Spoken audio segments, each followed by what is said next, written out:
పుప్పాల రజనీకాంత్ అనే పేరు ఇప్పుడు రెండు తెలుగు రాష్ట్రాల్లోనే కాదు విదేశాల్లో ఉండే తెలుగు ప్రజలందరికీ ఒక సుపరిచితమైన పేరు. ఈ మధ్య కాలంలో తెలంగాణలో జరిగిన అసెంబ్లీ ఎన్నికల్లో పొలిటికల్ వైబ్స్ అనే తన యూట్యూబ్ ఛానల్ ద్వారా హిందువులను ఏకం చేయడంలో పుప్పాల రజనీకాంత్ చాలా వరకు సక్సెస్ అయ్యాడనే చెప్పవచ్చు. అసలు ఎవరి పుప్పాల రజనీకాంత్? ఇంతకు ఇతని లక్ష్యం ఏంటి?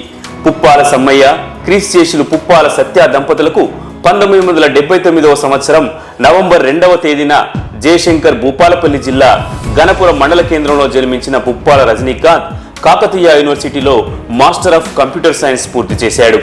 కొద్ది కాలం సాఫ్ట్వేర్ ఇంజనీర్గా పనిచేసిన రజనీకాంత్ వ్యాపారంపై మక్కువతో పుప్పాల కంప్యూటర్స్ అనే పేరుతో హన్మకొండలో ఒక సాఫ్ట్వేర్ కంపెనీని ప్రారంభించాడు. ప్రారంభించిన మొదటిలోనే ఒక రోడ్డు ప్రమాదంలో రజనీకాంత్ చెయ్యి ఫ్రాక్చర్ అయి తన మిత్రుణ్ణి కోల్పోయాడు. తన సాఫ్ట్వేర్ కంపెనీ లక్షల రూపాయల నష్టాల్లో కూరుకుపోయింది.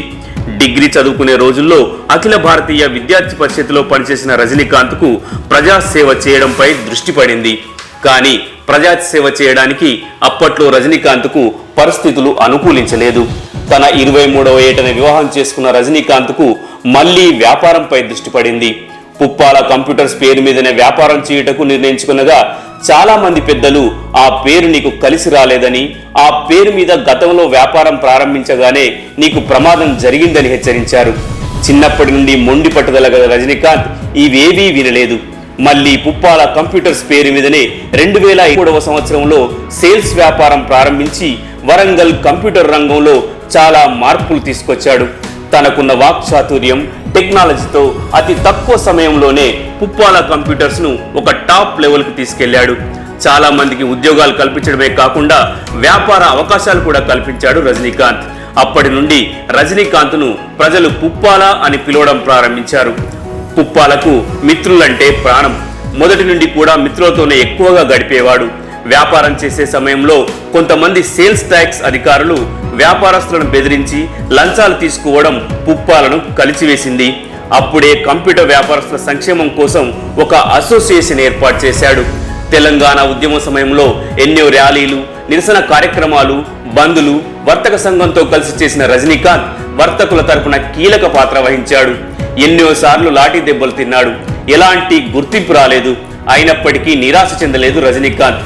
తన వద్దకు వచ్చే కస్టమర్లు లంచగొండితనంపై తనతో చర్చించడం, కొంతమంది సేల్స్ ట్యాక్స్ అధికారులు వ్యాపారస్తులను పీడించడంపై కలత చెందిన రజనీకాంత్ ఠాకూర్ సినిమా ప్రేరణతో ఒక కోర్స్ ప్రారంభించాలని 2012వ సంవత్సరంలో నిర్ణయించుకున్నాడు. తన వ్యాపార లావాదేవీలు 2 సంవత్సరాల్లో క్లియర్ చేసుకుని 2014 ఫిబ్రవరి 17వ తేదీన 9 మంది సభ్యులు కలిసి ప్రజాసేన అనే అవినీతి నిరోధక స్వచ్ఛంద సంస్థను ప్రారంభించి ఆ సంస్థకు వ్యవస్థాపక అధ్యక్షుడిగా ఉన్నాడు పుప్పాల రజనీకాంత్.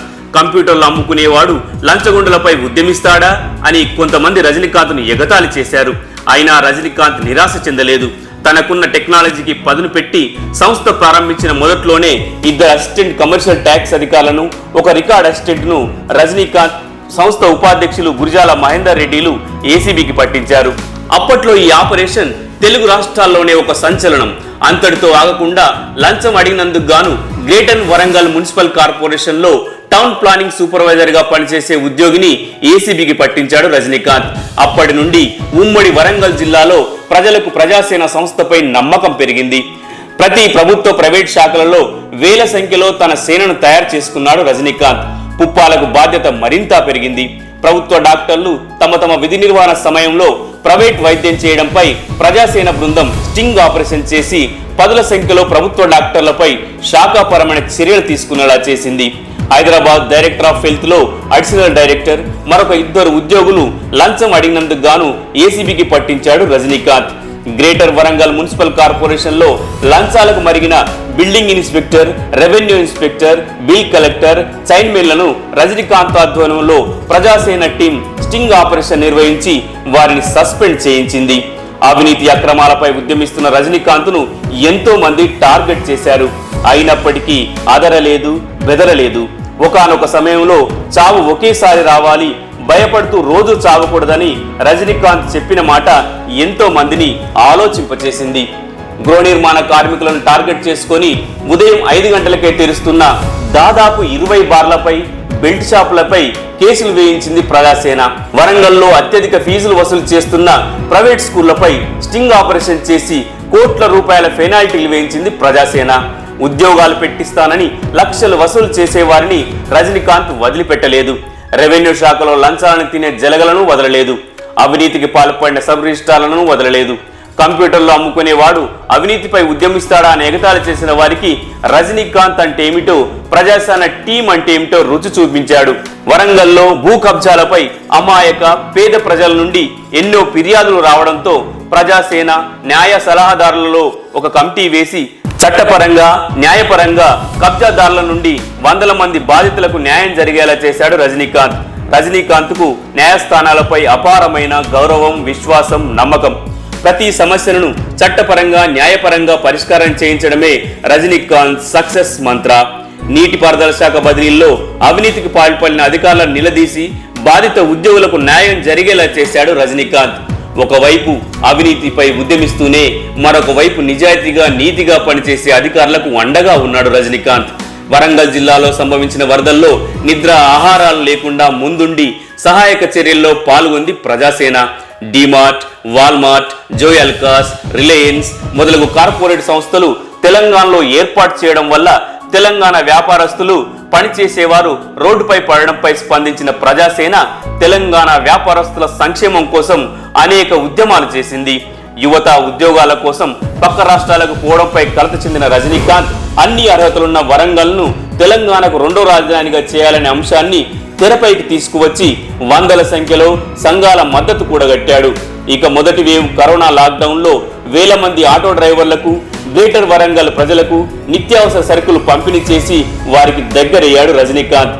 రెండవ వేవ్ లో రెమిడిసివర్ ఇంజెక్షన్ల బ్లాక్ దందాను, ఆక్సిజన్ సిలిండర్ల బ్లాక్ దందాను అరికట్టడం కోసం రజనీకాంత్ చేసిన కృషి అంతా ఇంతా కాదు.